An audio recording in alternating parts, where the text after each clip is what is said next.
is making money online for everyone? Is it something that everyone should do?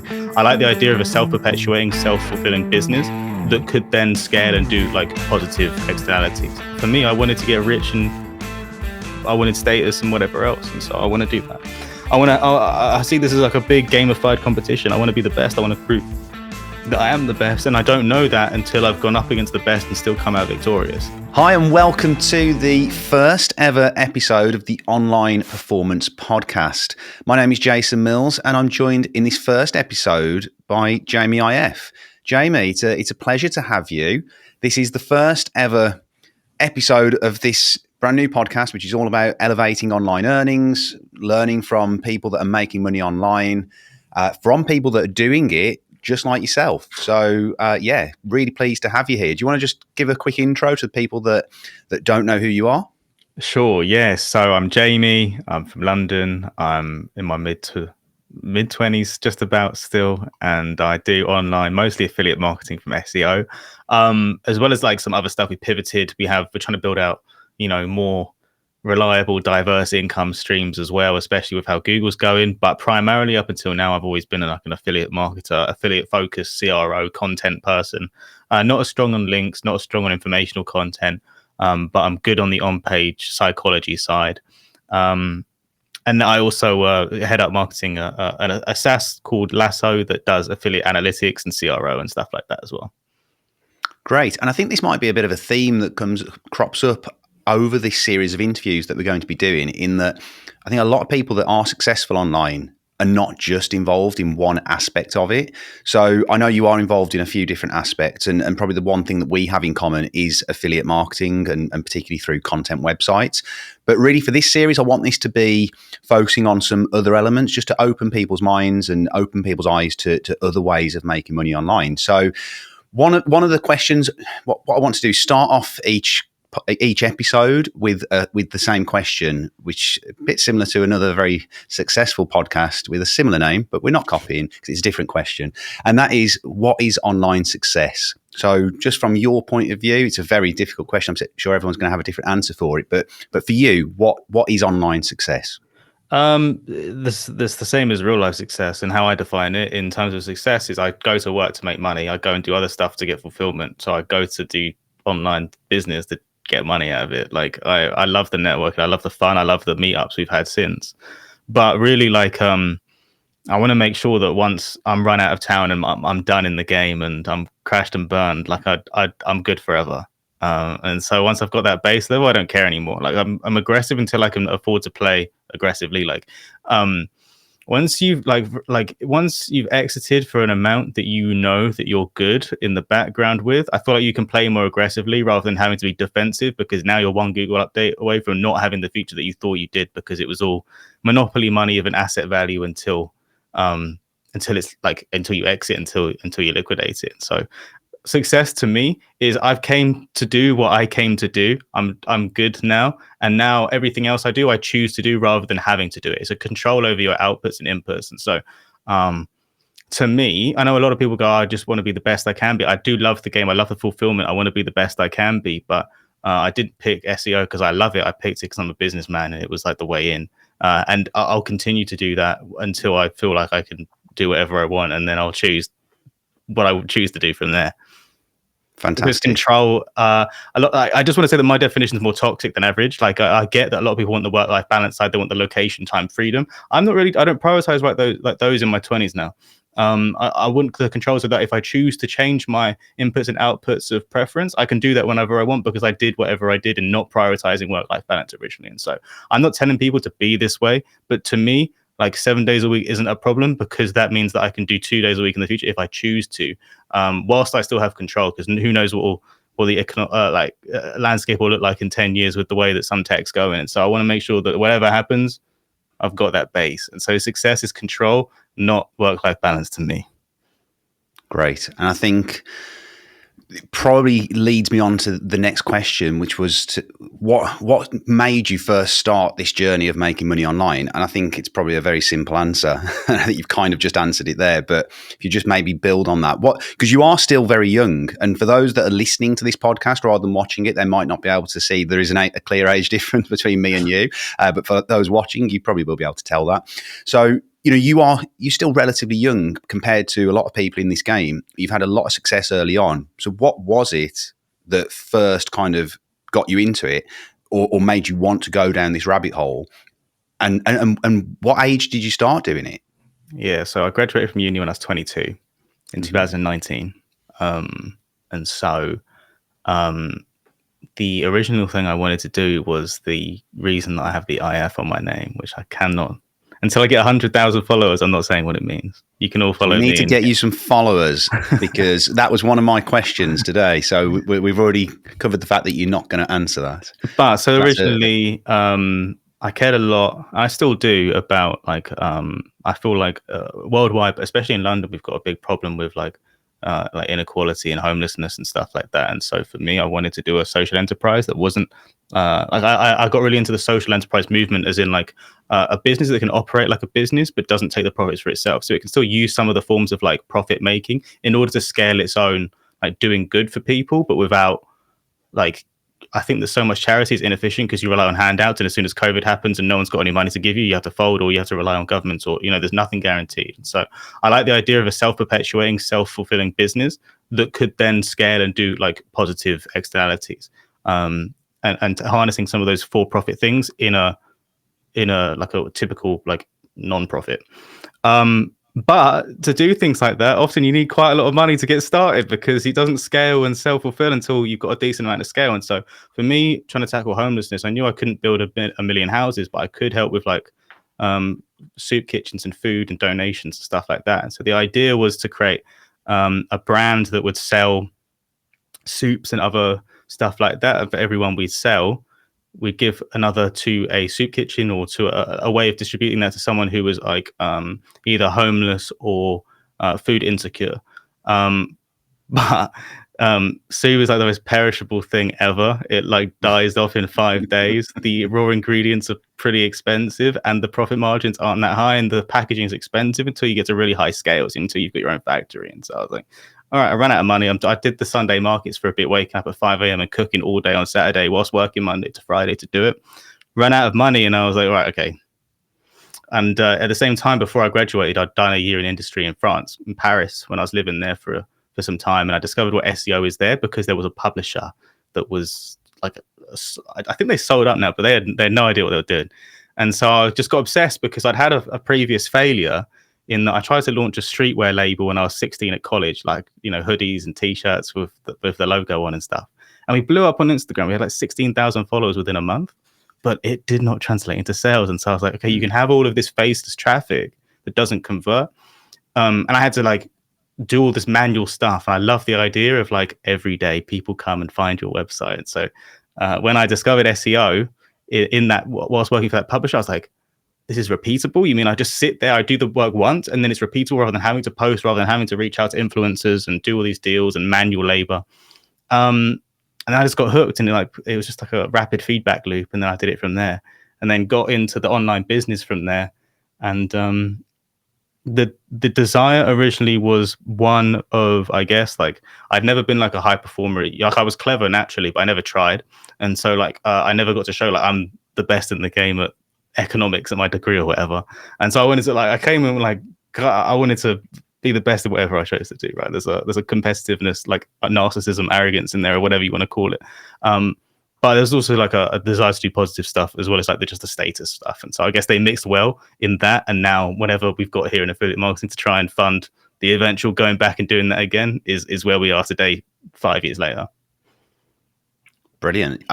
That's a story that I've heard a little bit of that before from you, but I've never heard it in quite such depth. And I think, yeah, piecing all those aspirations together and those life experiences that you've had, obviously offline experiences, I'm guessing from what you've said there, they do translate into this online world. Quite often I think when people talk about making money online, you think it's just someone sitting there working away all day long. But actually, there's other things that have gone on in the past that have contributed to get you to a point where you can do that, and where you understand what the opportunities are and what the setbacks are. And clearly you've had setbacks along the way. You've just talked about Instagram there being a channel, and clearly that was not successful. Even though you were getting an audience, it wasn't translating into money. And that is often where people who are trying to make money online do hit a stumbling block. And a lot of people, I feel, at that point would just walk away and think, yeah, forget it, didn't work. And I think having that tenacity to keep going is probably something that will potentially come up a lot with the people that we're speaking to about making money online. So you talked there about SEO. So for anyone that doesn't know what SEO is, could you just sum it up in 30 seconds? Sure. So when you go and you see a social media post, that person's put the effort in to write that in front of you, and that's got a short shelf life, and you see that content, you have the opportunity to follow them, see their content. That's an impression or a page view. And often they're not like long term. I don't think maybe Reddit can last a decent time if you like if the thread stays at the top for a while, but typically there's a short shelf life. The difference between that and something like SEO, it's like traditional blogging. You write and it's on your website, but because of the way the Google algorithm works for surfacing content, if someone searches for something relevant to that question, that query, that topic that you've excitedly written about, they can discover that if Google does the right thing and ranks that at the top. Same if you're trying to find a laptop to buy and trying to find e-commerce or a recommendation, which is where we specialize in the recommendation side, on the affiliate side. And so what if you can stay number one for a long time, and there's a steady number of like searches coming in every week, every day, every month, rising that once can mean that, while you don't get 1,000 in a day like you do on Twitter or Instagram, you get 10 every day for a year, which equals many thousands over the next few years if you can continue to rank for that content. And so what we do is we write content designed to rank based on trying to best match what we believe the current state of the Google algorithm to be for that keyword or query, in order to take that spot. And then based on the ROI of the time and effort to do that, we will create content around that to try and get the money that we think that keyword is worth and retain it. Because once you know the data from how much that keyword's worth in ad revenue, affiliates, direct product sales, newsletters, you can then prioritize how much inputs you're willing to spend to stay number one there. Great. So that's a great summary as well, by the way. So thank you for that. So you are well known for your content approach, your content-led approach in relation to that. So obviously you do generate attention and then sales through SEO, but you've got other avenues that you work on as well. And I think in part of the prep for this interview, I found out that you do some work on Etsy, which is a platform that a lot of people do dabble in when they're first getting into trying to find a side hustle or working online. But I've never really come across personally that many people that have had huge success with it. But you're getting quite a lot of success through Etsy, aren't you, at the moment? And I think there might be quite a novel way in which you're doing that. Could you just talk us through that? Sure. So Etsy is still not the main source of income. It's maybe 10%. I think we do between 5 and 8 grand a month from it. And so it really depends on your niche, your site, and how creative you can be and how much you can interest people. Etsy being a place where you can very easily sell digital products. There are whole systems built to automatically distribute those products to the people. And then from there, you just have to man customer support, try and get reviews that then give you a star seller status to try and get yourself more visibility. And if you've done SEO for a while, you'll love the fact that the algorithm compared to Google is really basic and really exploitable. So like having played on hard mode and trying to win on Google and how crazy it is now, it's quite a nice time like to just go back to like playing on easy mode against like. So did you come bloggers. to Etsy? Did you come to Etsy after SEO, or had you already been involved with Etsy? Yeah, we only started this year. So we bought a site for 12.5 grand that was doing $1,000 a month in December 2022. So we got ownership of it about January. So 2023 when we started, and it didn't do anything on Etsy really then, maybe like $200. But then the main thing was coming from digital products on a WooCommerce on the WordPress store itself. Mm-hmm. And so it had both of those avenues in there and whatever. And so I was just interested. I was like, okay, this is a new meta. What can we do here? And so doing just the basics of research, we found out that, yes, you can do the titles in a certain way. based on keyword searches. You can do the description, though the description doesn't always matter, and then you've got tags and stuff in there, and it's a really basic algorithm. And so there are keyword research tools like the Etsy version of Ahrefs, which is like $5 a month. It just shows you how like Crazy. lower the price. It's like 200. So just put that into perspective, yeah, Ahrefs, the light version is about $120 a month for anyone that doesn't know, and yeah, that's mad. $5 a month for keyword research. Keyword research. Let me find the tool. I forgot what it's called. It's like eRank. That's what it's called, eRank. And so you can do that. There's also, so I think, you can check the searches for your particular thing. As well as we built a custom Python scraper now that, based on like our estimations that in our niches, about 1 in 13.8 sales leads to a review. And so it doesn't tell you how much sales or how much money they're making. But if you look at how many months the site has been up and how many reviews it's got, you can then do how many reviews a month it gets, and therefore how many sales a month. And then based on the price, you can extrapolate the MRR for that product to work out how much you can make by making that product, if you want to do competitor research from there. Yeah. So and then you can kind of reverse engineer. It just gives you a heads up right from the outset. This is roughly how much this Etsy store is making. Yeah, and then you can, like, even down to a per product, you can work out that's worth 75 MRR if I get someone to make that on Fiverr for $30. So that's actually quite a good return. And these are digital products that you're selling, nothing physical. And then is that process automated, because it just does it as someone places an order, it then sends them the email with the digital product? Yeah, and asks them for a review. And so there are some things to consider. It's not just the titles. And in fact, if there is if you sell something that has like so many like ways of describing it, what some people do, we don't do this, is that you can work out, like, you've got like funny t-shirts that are certain things. There are so many ways of saying that funny t-shirt with like a cartoon on it, that some people will list the same product under like the main 5 like things that describe it, but like in every sort of combination of like the 20 keywords that could match it. So you have the same product, like, you could have like a sauna machine and then like a hot air vent machine, like, and they do all of them the same. But we don't really do that, because there's also there's supposedly like a ranking benefit for your whole store's visibility if you post a product every day for like freshness. And so some people just repost the same like stuff under different names and stuff, but we don't really do that. We just sort of start with our lot. Visibility is like kind of fickle. It's really difficult.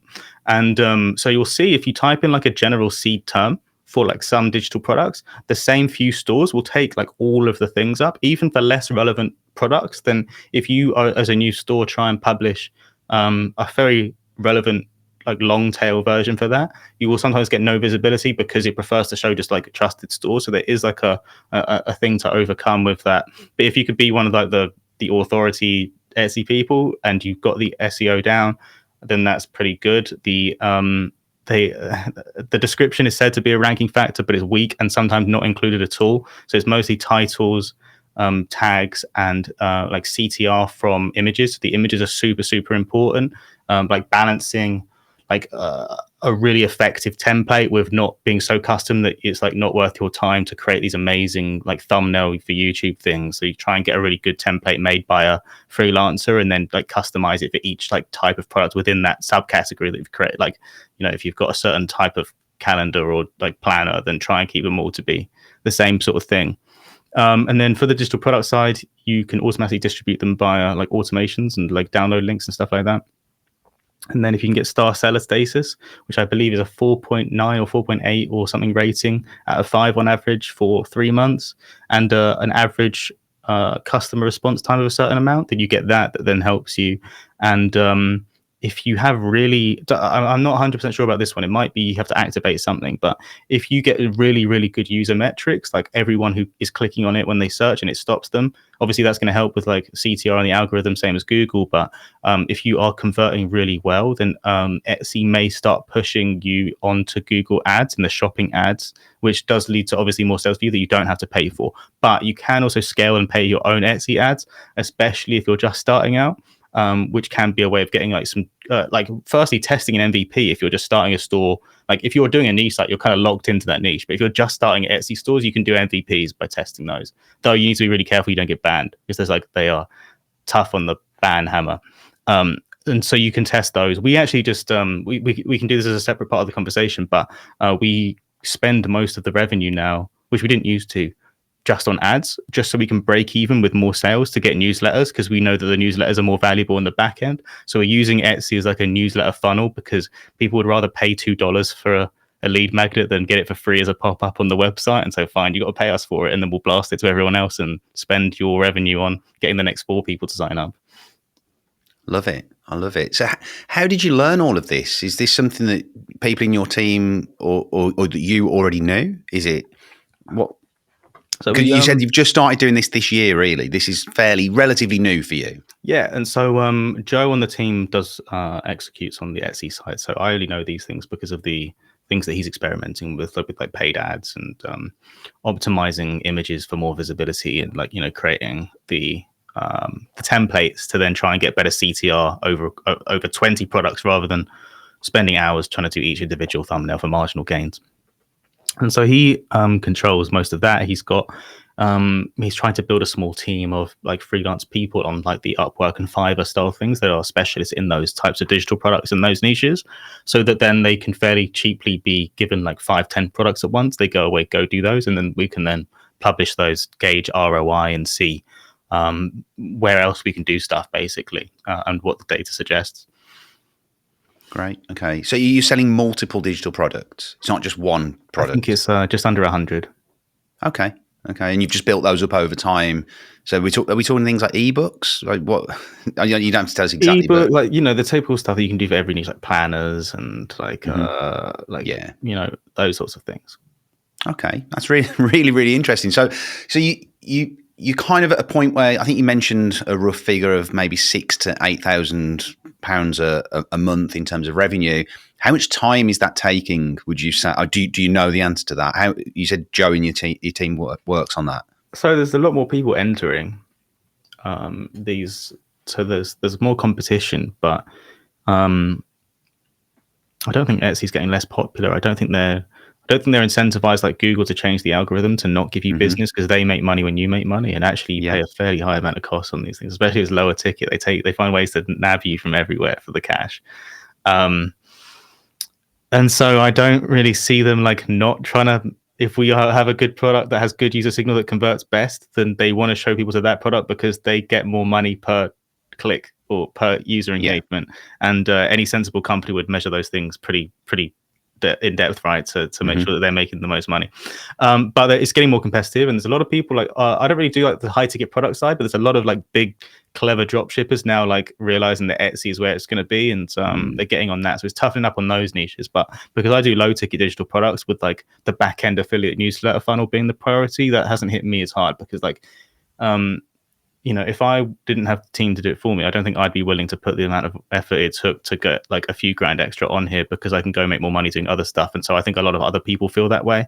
And so we can outsource it to very cheap people without taking too much of our time. But that again took learning all of those things to do that. And so that's kind of a moat, in that like most people don't want to do that for less than 15 grand a month or whatever.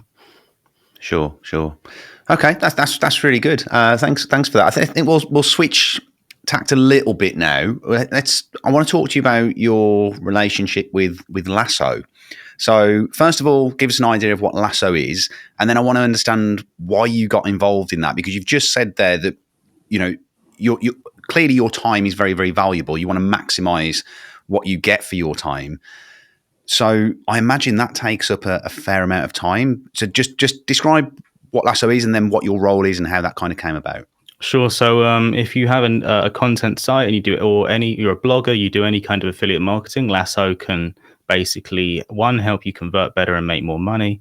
Most people listening to this may know of Jared Bauman, who hosts the Niche Pursuits podcast. He switched from AAWP to Lasso fairly recently, back in July, I think, and he doubled his income. The clicks preceded the conversions. So he's showing me the data. I'm like, oh, the clicks are going up. I hope the revenue goes up. And thankfully it did. So we helped him make more money there. But also we've moved into like the data analytics side. So you can see like you can like connect all of your like affiliate programs, Amazon, CJ, Impacts, and whatever else into one dashboard rather than having to log into everywhere else. That will send you a daily, weekly, and monthly update, so you don't have to like log in even to the Lasso dashboard. To sort of save you some time. There's link managements because you can add affiliate links, but like content, it can go stale. The links can break. They can go out of stock. They can 404. And Lasso will automatically detect that so that you can fix them. You can fix all of the locations of that same affiliate link on all of the places on your site at the same time. Basically, two main things: make more money, save time. Then we do that. So it's a plugin. We're sort of growing into a larger SaaS now with 10 people on the team, and I presume the next conversation is going to be like, why pivot from niche sites into that? And so like it's a diversification. SaaS multiples are better than niche site multiples. SaaS are more robust. It's MRR rather than like whatever you get from Google that month. And there's a larger mission of things that I can't really speak about right now that mean that like, I can make, and I'm coming close to have made 7 figures from niche sites. And if I do sell up, I'll make well into 7 figures. But if you want to shoot for 8 figures, then you've got to go and do something really, really big and align yourself to a mission that has the total addressable market size of what can be, 9 figures, so that I walk away with 8 because I'm not, the majority shareholder. And so you got to go and do it when the opportunity So how did comes this up. come about? Because I mean, I was obviously aware of Lasso prior to when you got involved with them. Was this a drunken conversation at a conference? Was this you approached them, they approached you? What I mean, and you might not be able to give me the answer because there might be a reason why. But if you can, how did this come about? Yeah, so I migrated my sites in November, which is the dumbest thing you could ever do, right? Like in Black Friday time, and then the sites tanked, right? Because Bing like got rid of everything, and we do so much traffic from Bing that like it was bad. And so Andrew from Lasso, who's the founder, was like DMing me like, oh, let me jump on a call and see if I can help you, because he's technical. He's a developer, a data engineer by trade, and does WordPress stuff like in his sleep. It's pretty basic to him, whereas it's advanced to me. And so he spent like an hour just helping me. Didn't need to, just volunteered in that, and so I was very grateful to him. I signed up to Lasso because I was still using like generate blocks back then, and I was having quality control issues because like it's good to be able to copy and paste these things in, but like VAs and myself were just making mistakes, and so like we'd have like an article on vacuums, and the pros and cons would say like, this is a great inkjet printer, like because it would be like the template from another niche, right? And so like there's just little things that are affecting it rather than the scalability of something that's more fit for purpose than like custom blocks. And so I became a customer, and I loved it because I was too cheap to try originally before. And then a DM like a month later comes in from Andrew, just like, hey man, would you be interested in doing XYZ at Lasso? I think the DM's like, I like the way that you think differently. I'm not sure what that really means. And I want to ask because I'm a narcissist and I want to know exactly how amazing I am. But I never found the details. But the tweets must have caught an eye, or the whatever. And then we started talking from there. And originally, like, it was like a no until it's a yes, right? Because I feel like if you value your time, it's got to be. And I'm bad at this because I don't like have any self-control, and I want to do everything and say yes to everything. Yeah. But it has to be a default no until it's like, okay, this is like exceeds, because if you've got a fairly guaranteed way to 7 figures in niche sites, like it has to be like, if it's going to be like a 0 point whatever chance of doing whatever, it has to be like a huge hit to justify like taking time away from guaranteed less money. And so if it was still just displays, I'd have gone, this is awesome, thank you, but I can't right now. But then we started talking about the longer term vision, some of the other stuff that hasn't come out yet, and what that could mean and where that could grow to. And then I was like, all right, let's fucking do it.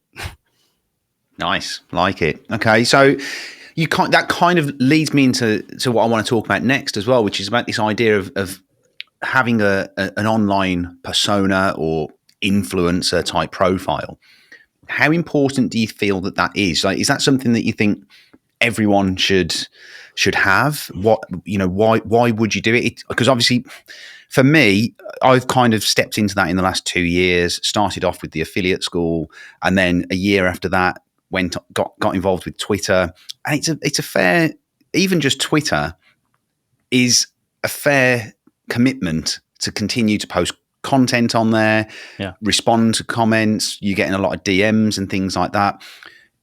How important do you think that is if you're going to make money online, if you're going to work in those circles. Is it something that everyone should do you think, or is it can you work in the shadows? Are there disadvantages to that or advantages? What are your thoughts on that? It's never been work, and I'm sure you find it the same way, because if you just tweet what you're doing and what you're doing is irrelevant enough and interesting enough for people to follow you, then you're just being yourself and you don't have to actively think about it. But if we are actively doing the thing, and I'd say that although we are nowhere near some of the bigger people in the game who are typically not on Twitter, so they have to listen to mid-level people like us instead of the real killers that Yeah, don't want to exactly. talk about it. But if you really are doing the thing to a level where the average person might find that interesting or want to follow, then it really isn't much work, because content, I hate the idea of having to like think of content. It feels so robotic and unnatural and inauthentic. But if I hit something and discover and make a grand in a day, I'm like, oh, this is cool. I'll just tweet this. Like, it's as long as it doesn't really, like, affect my competitive advantage, then it's just interesting, right? It's my I do this because I like just talking about what I'm doing, not like with any sort of expectations in mind. If people want to follow that, they can. Which brings me on to the actual answer to your question. I see a lot of people tweeting about this just for the sake of it, because the idea of building a brand is like more important than the actual thing. And I don't recommend it in that case. Like, it was natural for you to do YouTube because you were an affiliate marketer making a full-time living off affiliate marketing. And so you were doing the thing. And so it was just talking about what you were doing. You didn't have to think of scripts, I'm sure, or a topic, or whatever. It would come because you just had to talk about what you were doing. It was natural. You didn't have to do any research. It came. And so I find some people trying to shoehorn that in there to be unnatural, and I wouldn't recommend it if you're not doing it. And so the personal brand can only be an earned personal brand, and people can suss out who really know their stuff if you don't know your stuff pretty quickly by the depth of the level you can talk about that topic on. And so there are a lot of people on Twitter, and there's nothing against them, like, credit to them, that have a fair amount of followers that just cannot, and just in the way that I can't talk about these things on the depth of technical level that some high level people, like, I'm sitting around dinner last Friday with, Charles Float and Kazra, and I'm like, well, I can't talk about links. Like, we were, like, us with James Dealey in Birmingham, like, we can't talk about the level of depth of technical skill across all these other domains that he has that we don't. And so I would recommend doing the thing and talk about you doing the thing. Or if you're not doing the thing yet, you can build in public and record yourself doing the thing. And that's inspiring. People want to come along for the journey. But I don't really think that you should portray yourself as an expert or whatever if you're not doing the thing, because one, it will take you 10 times as long because you'll have to research each topic, which could be a way of building in public, learning and researching. Like, I'm trying to learn this, so I'm going to teach you about it. Like the Feynman technique. You don't really know something until you can explain it to a 5-year-old, which is great. But I think that the positioning of yourself to try and make money from like selling a newsletter or whatever, whilst you still acquire the skills rather than teaching what you're doing day to day, doesn't really make sense to me, and I'm confused as to why people do that to some extent. As I say this as a mid-level person that some people would say I shouldn't be telling people about, which is also completely fair.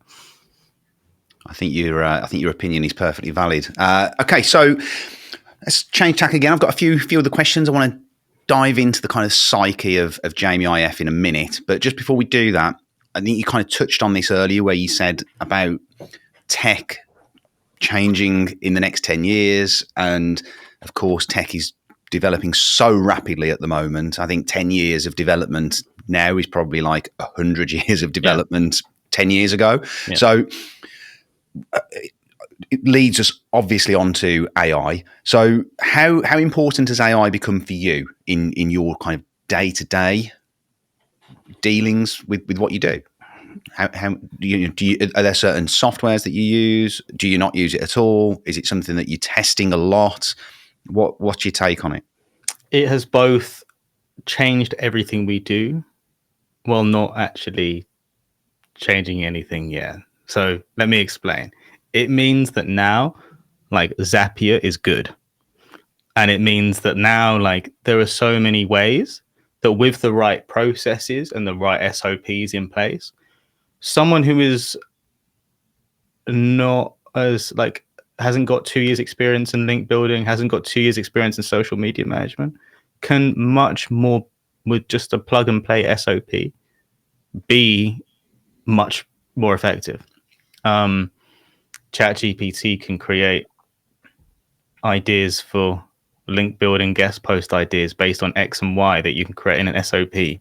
ChatGPT can create captions that you can put through your Zapier automation so that you're creating clickable titles on Twitter and Facebook and anywhere else as soon as you update your RSS feed, which now, like previously, you'd have to hire someone that spoke perfect English and was a social media manager and was trained in that. Whereas now, you just need someone, or I mean, for the Zapier automations, it's completely automated, but for link building, it's not quite there yet and stuff like that. And so it's changed nothing that we haven't changed the amount of staff we have. In fact, we may have, it's not like we're firing anyone for it, but the average person, if you really focus on the minutiae of like the SOPs of what it can do in each process, is transformational. And there's so many things that I haven't even got to yet that I know it will be transformational in.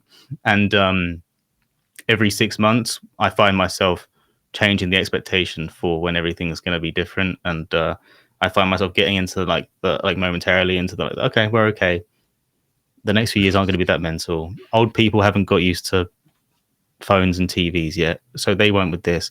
And then something else will come out, and I'm like, all right, I'm going to be out of the game in 2 years.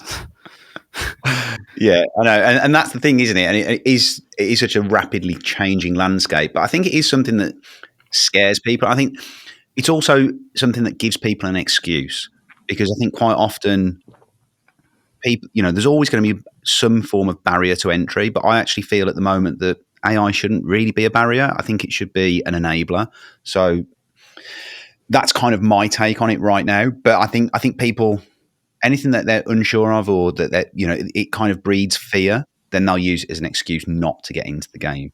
And that kind of leads me on, and I'll keep kind of segueing here into the next question, into the question of, is making money online for everyone? Is it something that everyone should do? How important has AI become for you in your kind of day-to-day dealings with what you do? It's that entrepreneurial spirit, and I know that you definitely have that, and I think that's come through clearly in the conversation that we've had today. So, but if you don't have that spirit, or if you're not of that particular mindset, do you still think there's a way for people to make money online? I don't recommend it for most people. I think it's a beautiful thing to not have like the devil in your mind saying, this is never enough, do more. The contentment is a beautiful thing that if you are possessed by the entrepreneurial bug, you never get the beauty you're feeling to have. There's such a beautiful thing when I hear people go, I'm signing off at 5 and I'm going to spend time with my wife and kids. The bliss that we call blissful ignorance, but I actually say it's just bliss, nothing else, just bliss. And I think there's like unfair condescension from like people who do this stuff. So I think they call them like normies on Twitter. They're like, oh, these normies, they do the normal thing. Like, okay, how dare you conform to society's ideals of like a safe nuclear family and whatever else, which they infer to be like unambitious, that you've given up on life or whatever else. But I actually think that I mean, there are some people I'm sure that have given up on life because like whatever, but I don't think that's the way to like generalize on people. I think it's a great thing to find your lane, be comfortable, find a job that hopefully in the future will still continue to pay you an amount that means that you can do everything hobby wise, go on holidays, work-life balance or whatever else, and go do that.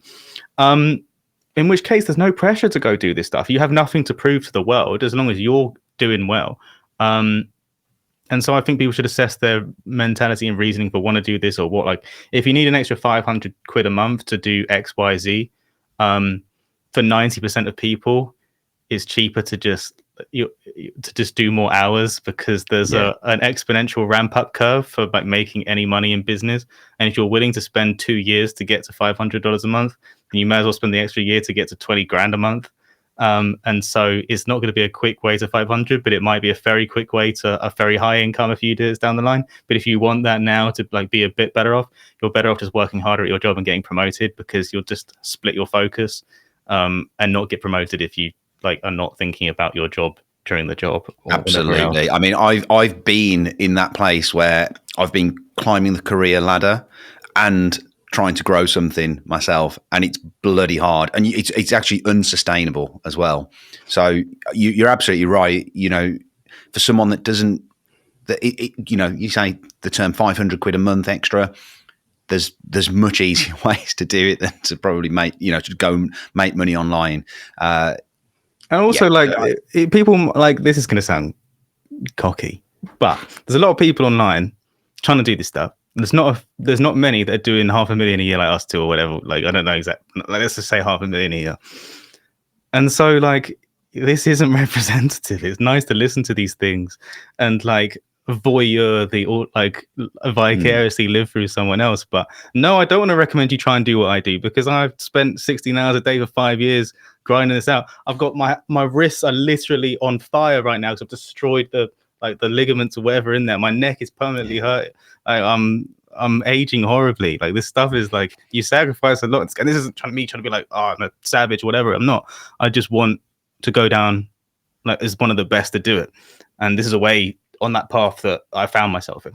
But it's not representative. And so if you want to crush it and you're a killer, then cool. But like, you don't really need the motivational stuff to do that, because you just do it. And if you find yourself needing that, then you need to sort of decide whether you want to pursue that, or if not, then don't worry about it. Just forget the path. But it doesn't need to like nag at your brain, like thinking about it, because it's not like you don't have to do this stuff. Like, a world where like you have to do a side hustle to survive is kind of like a bad world. Like, it's not a sustainable world for like people not like mutinying because there's like no like balance. And so hopefully we never get to that, and hopefully it's all good. But there's this like culture of like side hustling, or like in the same way, like you hear like the girl bosses that have always got like a side project, and the guys that are hustling on money, Twitter, doing high ticket sales and whatever else. And find what you want in your inputs and outputs: work-life balance, family, hobbies, money. And if you prioritize any one of those, then put more time and effort into that. For me, I wanted to get rich, and I wanted status and whatever else. And so I want to do that. I see this as like a big gamified competition. I want to be the best. I want to prove that I am the best. And I don't know that until I've gone up against the best and still come out victorious. And so I want to know where I stack up on that level. And I want to know that where that is, and where I end and where I stop. So what is the end game for you then? Is it, I know you've talked about figures earlier, but now you're talking about being the best and taking on the best and remaining there. But is that not something that there's always going to be someone else that's going to come in and knock you or move above? And then, again, you said it earlier, the entrepreneurial mindset or brain is never going to rest. So is there an end game for you? Do you feel you could get an 8-figure sale or an 8-figure exit and then just switch off and go and live on a desert island and have a family and whatever? What is the end game? Can you ever reach that? Yeah, I mean, I'd take a good offer for most of the sites now if it came along, and that would. But would you just quit and never work again? Well, no, I'd be able to like be laser focused on like growing Lasso, and so cleverly the contract, the equity is variable based on how much I scale it quickly, and so I try and make sure I had as much of that as possible, increase the value and my own net worth from that. And if I can get 8 figures from that, then I'm really done now. And then I can go do the IF project without worrying. Like, if you got 2 million and you do that, you might run out of money. But if you got like 10, 20, yeah, I think I can put 5 in that and then still like let the 5 roll over, and that would be all right. Like, it's fine. Absolutely. So again, we've touched on this already, but I want you to delve into it a little bit more. We didn't really touch on education. You talked a little bit about what you were like at school. You mentioned the fact that you went to university, so you're clearly educated to a relatively high level.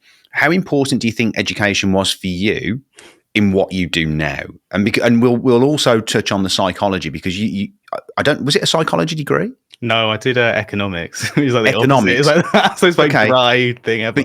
But you're quite big on the psychology side of things. So what I mean, economics obviously with business, but so what impact has that your education had on what you do now? Do you feel it was very important? Because a lot of people, you hear a lot of people now talk about the fact that education is very expensive, particularly higher education, and is it worth it for many people to go into, particularly if you're going to go in and do an online business or work in your own business? How important is that? Or just for you personally, how important was it? Again, like there's this like big trend of like, fuck school, fuck uni, drop out and do it, like high school dropout, Bill Gates style thing.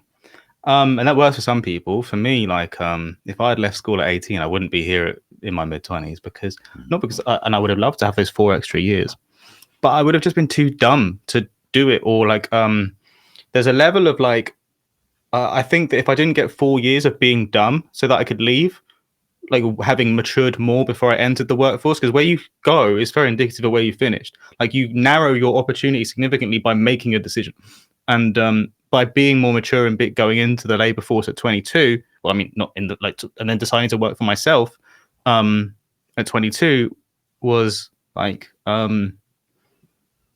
meant that I could think big enough to go on this path to whatever that led to here.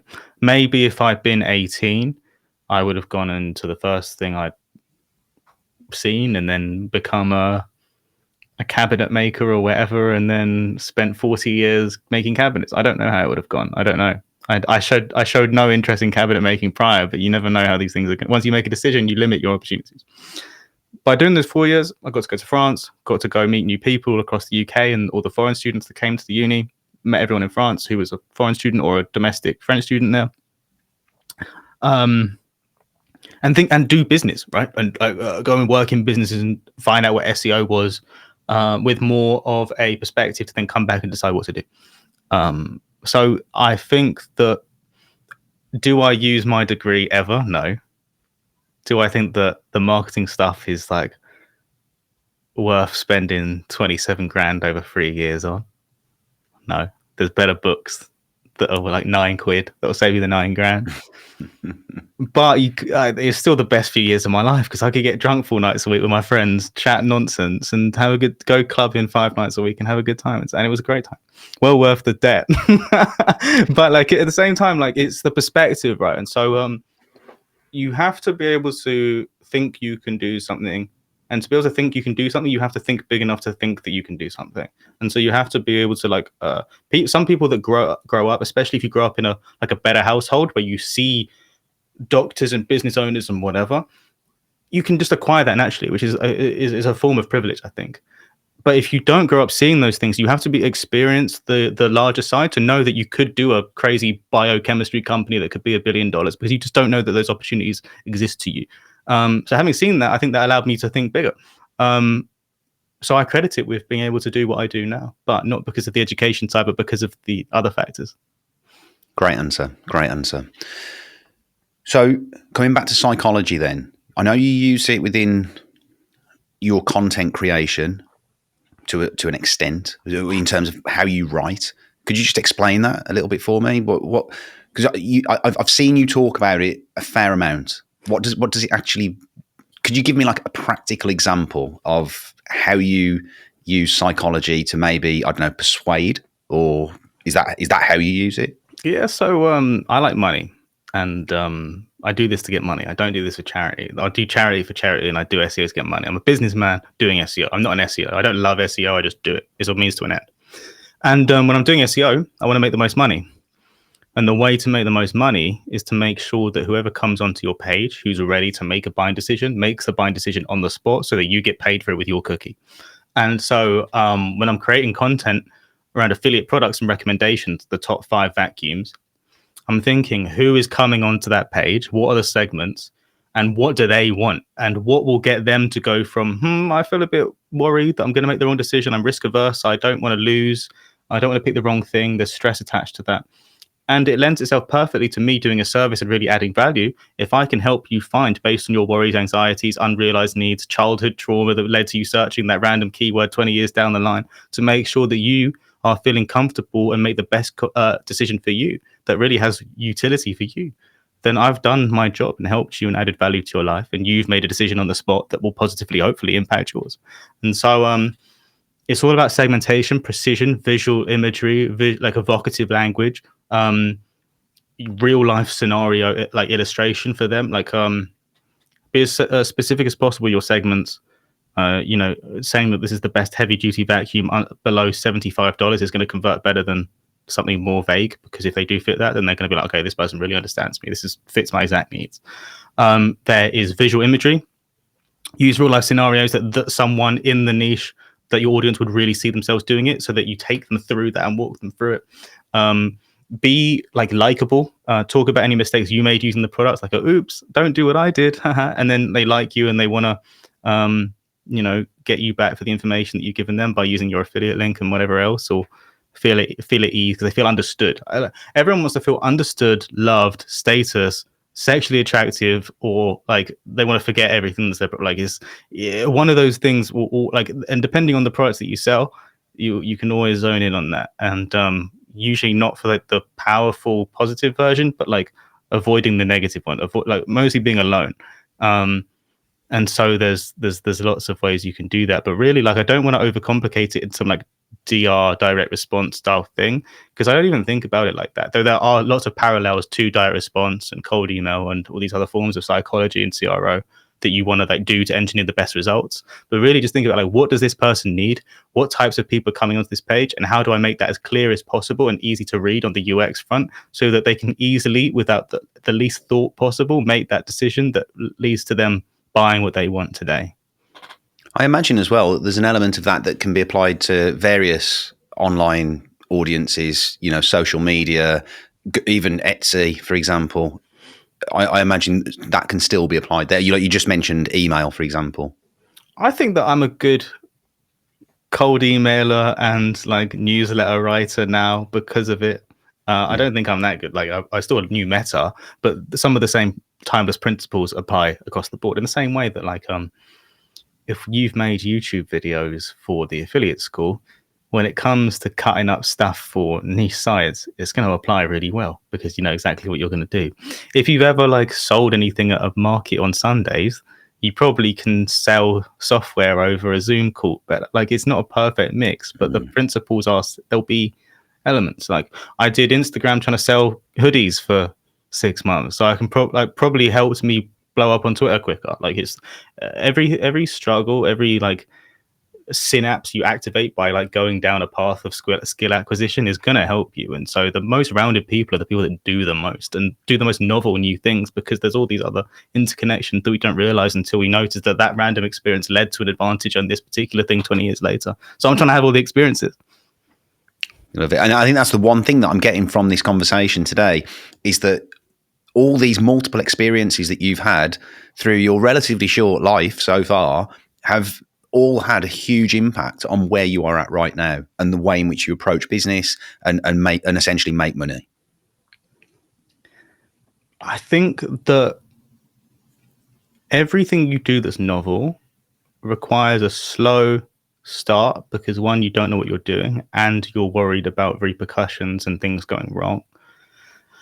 And the more times you do that, I think, and I'm not trying to say this as though I'm like some super high agency person that like knocks down barriers and is fearless, because I'm pretty far away from that. I'm trying to get better at that, but I'm not naturally good at that. I think I'm a naturally like anxious person that wouldn't go and do all this crazy stuff. But the people that I see that are doing all the craziest things, the people that go and spend a month randomly in a random country and then go and learn chess for 30 days straight, like having never done it before, like just go and send all those cold emails. They don't care, or like picking up the phone and calling whoever they want to speak to. And all those things are difficult the first time. Same way, if I'm doing coding and I'm worried about where I've got something wrong, it's easy to just give up rather than like spend the 15 minutes like not looking at the answer on Google or asking ChatGPT, because then like, you've done it, and then that applies somewhere else. Like it's the resilience, but also like the willingness to like be shit at something and like or doing something novel, and then all of those apply to like being a more well-rounded character, which I'm still trying to like catch up on, because I don't think I'm naturally that good at that. And that's why I'm trying to orient myself towards, because the people that I see around me that are the highest like performers, I guess, are the people that in so many different disciplines have the lack of barrier to just doing all of those things.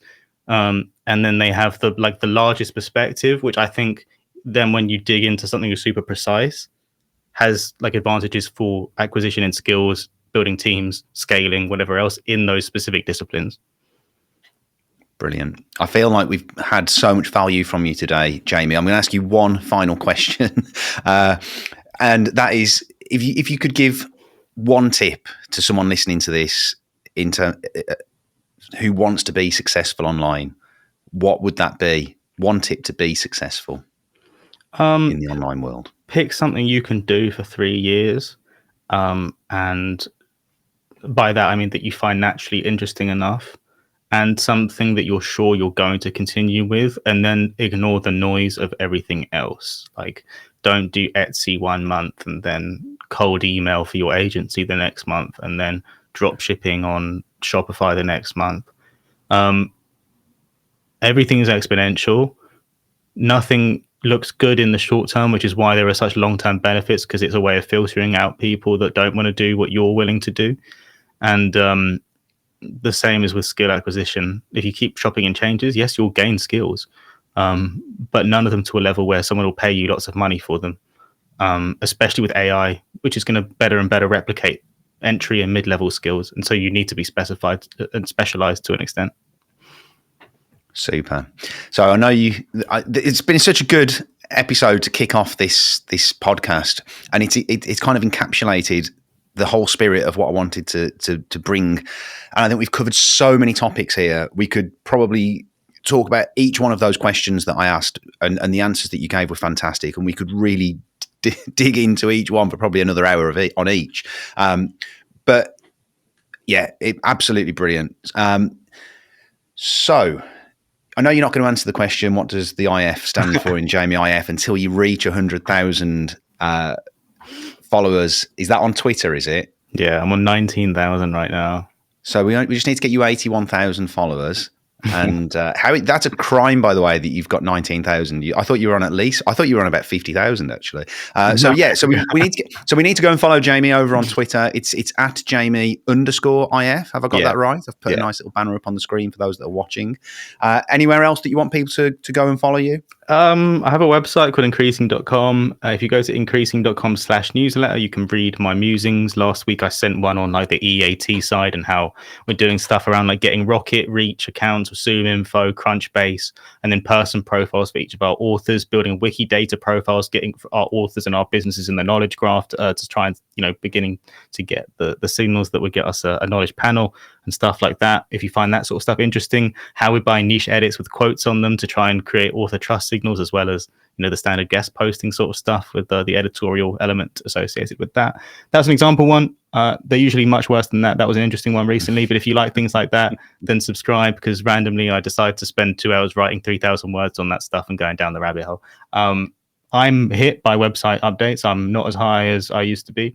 And a lot of my content is around what I'm personally doing. I'm not telling you to do anything, just this is what I'm doing, and you can choose to find that interesting and use that if you find it helpful. But I will never tell you what to do. I'll just say what I'm doing, and if you want to follow along that, you're welcome to. Brilliant. Absolutely fantastic. Thank you so much for coming on, Jamie. Thank you for having me, Jason. That was good fun.